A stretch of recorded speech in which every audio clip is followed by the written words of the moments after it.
Drake said it's a new season, and we're still breathing. We're alive and well here at Primetime Sportz and excited to get this new season of content underway by bringing you the latest in Georgia State sports news. That begins with the men's soccer team, who just opened their season this past week. Reporter Gawan Bay brings us an update on the team's start. The Georgia State men's soccer team opened the 2017 season with 2 home games against Mercer and USC Upstate. The Panthers had a tough scoreless first half against the Mercer Bears. 53 minutes into the game, Hannes Baumeister dribbled past the defenders to net the team's first goal of the season. 5 minutes later, Jed Al-Khalil passed the ball to Hannes Baumeister, who then kicked it into the net, making the score 2-0.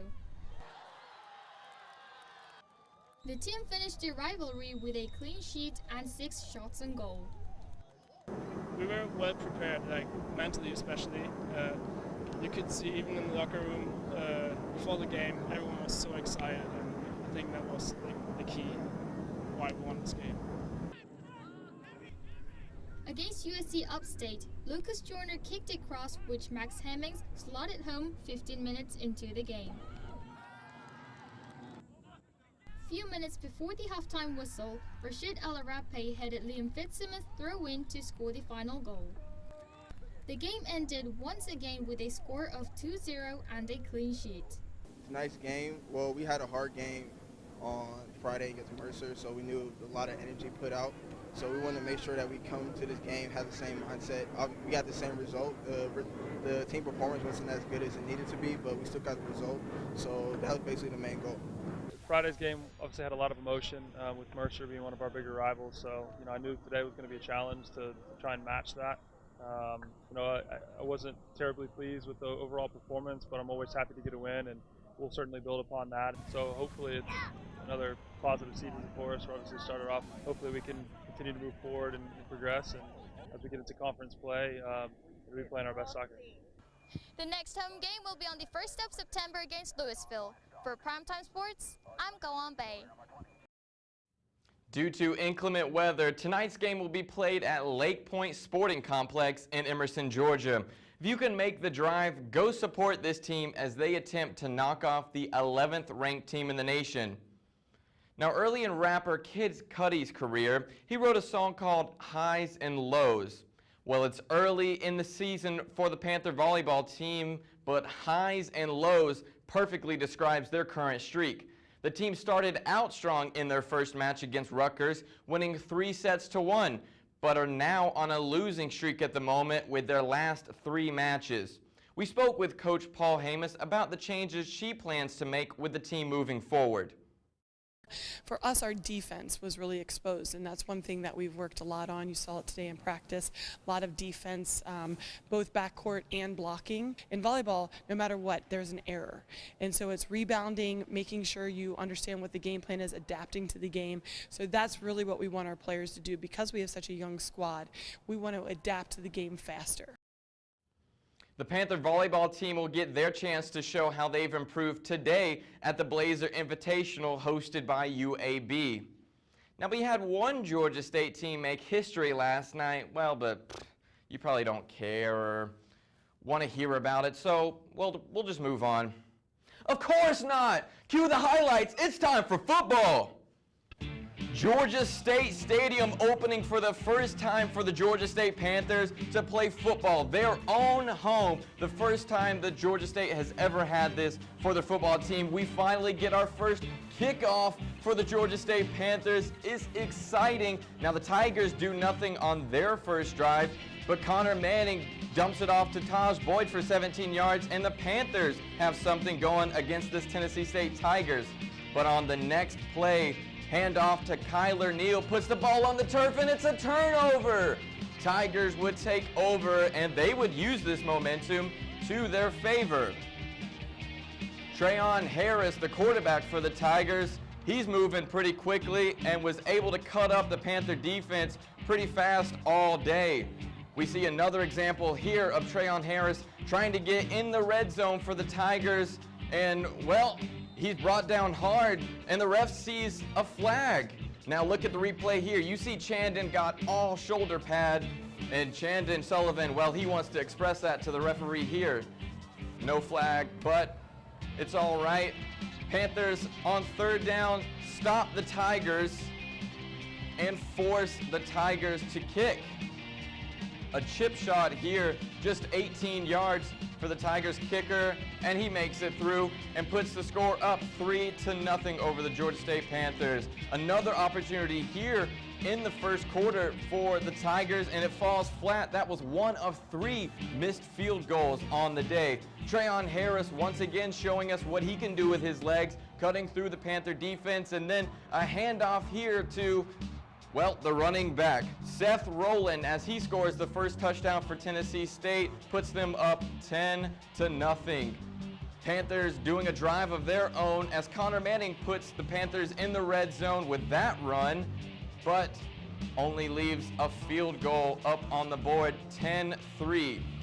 Halftime, after halftime, Ari Wirtz with the big catch and a 60-yard run, bumbling all the way down inside the 30-yard line for the Panthers. It takes a 4th down run, though, for the Panthers to continue to move the drive. They need to score to tie this game. Referee initially gives the Panthers the first down, but after further examination, bringing out the chains and measuring, ref says no, it's Tigers ball, and the Tigers would use this second burst of momentum as running back Seth Rowland bumbles his way. The lightweight Michael Turner busts his way for a 60-yard gain. And right here, Trayon Harris, well, he fools the cameras and he fools the Panther defense as he bursts his way for another Tiger score. Tigers go up 17-3, and as if we needed any more bad news, Connor Manning is now out of the game. In the 4th, Aaron Winchester doing what he does best, running with the football. He's more of a mobile quarterback. But, well, let's not forget, he can throw the ball too. Getting it over to Taz Bateman, as Taz Bateman will run it in for the first Georgia State Panthers touchdown, putting them within a score, 17-10. In the 4th quarter, it's crunch time. Panthers defense stepping up big, put the stop on the Tigers, give the Panthers one more opportunity to win this game, and unfortunately they're unable to do it. The final score, 17-10, Panthers lose to the Tennessee State Tigers. You know, it's never easy to discuss a loss, but I'm joined today by reporter Justin DeWitt to try and break down what went wrong for the Georgia State Panthers. Now, when it comes to the atmosphere that you saw in this first game, what did you think of the atmosphere? Well, Caleb, the atmosphere was terrific. I think the fans really did a great job coming out to support them. It was over 24,000 people that came out to see the Panthers today. I mean, during the game, and they really made it feel like a home field advantage. So the atmosphere was great. Even, you know, the first kickoff of the game, the returner gets nudged out of bounds, and the crowd explodes as if Ray Lewis just takes a guy out. So the crowd was ready for this game. I think the fans did a great job of supporting them. So atmosphere was terrific. That's good. Now, what were your expectations for this game? And, well, did the game meet your expectations? Well, honestly, I expected the team to come out with the adrenaline pumping. I expected it to come out explosive, excited, get an early lead on these guys and put them away, but it was the total opposite. The defense came out. They did get 2 stops in the red zone, forced them to kick field goals, but we didn't see the end zone until the 4th quarter. You know, Tennessee came out with the first swing in this fight, getting an early score in the first quarter with a run, and so I mean, expectations weren't met at all. Weren't met at all. Yeah, I would definitely have to agree with that. Now, the Panthers have a new coaching staff with Sean Elliott. So, well, how does this new coaching staff compare to what we saw with the old coaching staff last season? Well, I'll give Coach Sean Elliott this. A lot of energy. You can feel the energy in the field. He does a great job of getting his team ready to play. I think he does a great job of getting the team to buy in on what he's selling, and that's the only way to win. If the team doesn't buy in on what the coach is selling, then you're a long way from winning. But that's the biggest difference. But it's more of the same thing. It's more of the same. We're seeing some of the same things we were seeing last season. Still turnover machines. Our running game is still relatively pedestrian and non-existent. We ran the ball majority of the game and only averaged 1.7 yards a carry, and that's lower than I averaged last season. Last season we only averaged 3 yards a carry, so we're pretty much seeing somewhat of the same things going on. Even though we have a totally different coaching staff, I even seen some of the same plays. I felt like Trent Miles was on somebody's phone calling these plays. So that's what I noticed, and I did see that we're still inconsistent at the quarterback position. Connor Manning did return as a starter, but he goes down, and before he even goes down, he's not playing well. He wasn't playing. We weren't throwing the ball well or running the ball well. Aaron Winchester comes in the fourth quarter, and we finally see the end zone. But he's still somewhat the same thing. We know he wants to be the 2004 Michael Vick, and he does throw for a touchdown. But the guy was wide open. It was a blown assignment, and Taz Bateman does a great job with getting some yards at the catch to get into the end zone. So we're seeing somewhat of the same things. I'm looking forward to hopefully a little bit of a change-up. Maybe Coach Sean Elliott has something planned to go over to make a switch-up or something. Definitely. We have high hopes for this team. Now, I do have one last question for you. Where do you see this team record-wise at the end of the season?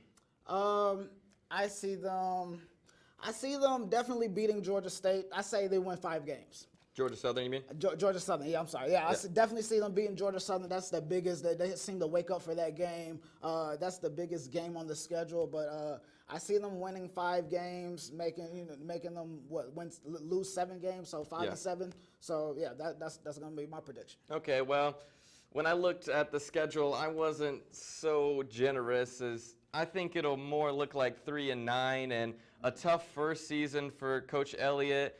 Not to say that he can't turn things around later, but yeah, just after what I saw against Tennessee State, I'm expecting some upsets. Yeah, unless we see some big changes from this team, it's going to be that same old, sad team that we saw. But we have high hopes for the team. Now, look, you have our predictions for the season, but let's find out what you Panther fans think this team will accomplish this season. For this 2017 edition of Georgia State Panther football, I think my squad is going to go 6-6. I think it's pretty fair our first year. This year for the 2017 season, 7-5. We're trying to find our way under our new coach. I think we have some good pieces on the defense with our returning players. I was supposed to be at the Penn State game, but my sister's getting married, so sorry, sister. Connor Manning have some consistency. We just got to establish a run game. But otherwise, I think we could go 6-6, and that is including a Georgia State defeat in Statesboro. I think we can pull out a 5-7, maybe 6-6 if we are lucky of the few games here and there. So yeah. Your nice prediction from Deadpool himself. We're going to go 6-6, but as long as we beat Georgia Southern on November 4th, that's going to be a winning season for it. Go State! Go State! That will about wrap up today's episode of Primetime Sports. On a serious note, though, we here at Primetime Sports are thinking about and praying for all those that have been and currently are affected by Hurricane Harvey. It's truly heartbreaking to see the pain and suffering that so many Americans in Houston and the surrounding areas are dealing with right now. I want to give a special shout out to J.J. Watt of the Houston Texans for his initiative in raising money and finding others to donate to help these victims.